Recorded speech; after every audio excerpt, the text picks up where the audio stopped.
हाय दोस्तों, मैं ममता सचदेवा एक बार फिर हूँ आप सबके साथ। और अभी का जो टॉपिक मैंने लिया है वो बहुत ही इंटरेस्टिंग है। इंटरव्यू के बारे में नहीं है, कम्युनिकेशन स्किल्स के बारे में भी नहीं है।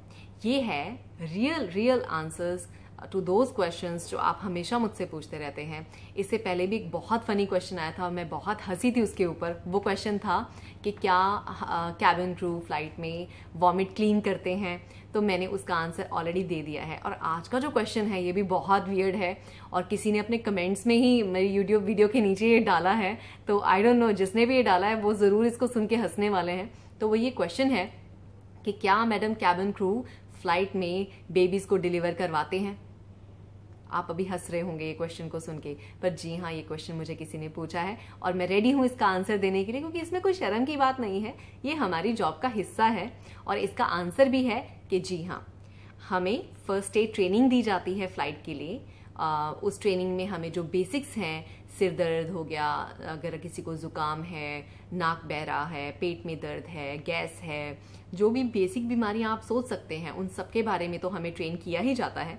लेकिन हम सब जानते हैं कि जो जहाज़ है वो ज़मीन से बहुत ऊपर उड़ता है और किसी तरह की सिचुएशन भी हमारे सामने आ सकती है, क्योंकि हम बीमार लोगों को भी लेके जाते हैं, प्रेग्नेंट वीमेन को भी फ्लाइट में लेके जाते हैं।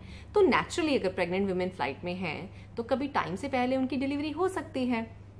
तो उस चीज़ के लिए अभी हमें कैबिन क्रू को, चाहे वो लड़का कैबिन क्रू है चाहे वो लड़की कैबिन क्रू है, हम सबको ट्रेनिंग दी जाती है प्रॉपरली। उसके बारे में बेसिक हमें सिखाया जाता है, कौन कौन सी चीज़ों को ध्यान में रखना है और कौन कौन सी चीज़ों को फॉलो करना है, क्या रूल्स एंड रेगुलेशंस हैं इस चीज़ के बारे में। उसके लिए हमें कुछ एक इक्विपमेंट्स भी फ्लाइट में प्रोवाइड किए जाते हैं। तो ये है आपके क्वेश्चन का आंसर कि जी हाँ, हम ये काम भी फ्लाइट पे कर सकते हैं। मुझे तो याद नहीं कि मेरे पिछले 13 साल के करियर में मैंने कभी किसी की डिलीवरी फ्लाइट पे की है, ऐसी नौबत नहीं आई, टच वुड। लेकिन जी हाँ, ये एक सच है कि हमें ये ट्रेनिंग दी जाती है और अगर सिचुएशन हमारे सामने कभी आएगी तो हमें ये काम करना ही पड़ेगा। और आई एम श्योर हम सक्सेसफुली कर लेंगे, क्योंकि इंसान में एक जज्बा होना चाहिए यार, हम कर सकते हैं। बिलीव मी, हम सबके अंदर कुछ ना कुछ ऐसा है कि हम लाइफ में बहुत कुछ कर सकते हैं। हमें खुद ही नहीं पता कि हमारे अंदर कितनी कैपेबिलिटीज हैं, हमारे अंदर कितनी स्ट्रेंथ है, लेकिन हमें उसको ढूंढने की जरूरत है। हम हमेशा ये सोच के बैठ सकते हैं कि नहीं, मैं नहीं कर सकती, तो आप नहीं कर सकते। आज मैं आपको एक छोटी सी एग्जाम्पल देती हूँ। मेरे बाल लंबे थे, मैंने एक दिन उठी, मुझे कुछ लाइफ में चेंज चाहिए, मैंने अपने बालों को कटवा दिया। अब थोड़े दिनों से मैं अपने बालों से बोर फील कर रही थी, क्योंकि वो हमेशा मैं स्ट्रेट बाल देख देख के बिल्कुल मुझे नहीं लग रहा था अच्छा। लेकिन मुझे कर्ली नहीं करने आते थे बाल, तो मैंने कल ये सोचा, मैं कहा तुम्हें बाल कर्ली करने नहीं आते, लेकिन ये कहाँ लिखा है कि तुम कर्ली नहीं कर पाओगी कभी लाइफ में। मैंने कल अपना हेयर स्ट्रेटनर उठाया, जबकि मेरे पास तो बाल कर्ली करने का इक्विपमेंट भी नहीं था और मैंने कहीं कुछ नहीं देखा। I just started playing with my hair. मैं ऐसे ही लग गई उठा के, और करते करते करते देखिए परफेक्ट नहीं हुए, लेकिन ठीक है, थोड़ी शेप हो गई, उसमें क्या बुराई है।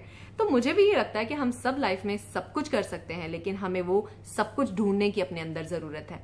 तो ट्राई इस चीज को कीजिए। अगर आप कुछ लाइफ में हासिल करना चाहते हैं तो उसके लिए हिम्मत करिए, थोड़ा हार्डवर्क करिए और आगे बढ़िए। और हाँ, अगर कभी मैंने किसी की फ्लाइट में डिलीवरी की तो मैं उसके ऊपर भी वीडियो बना के आपको बताऊंगी। So thank you so much for now, take care and subscribe करना, शेयर करना नहीं भूलना। Bye bye.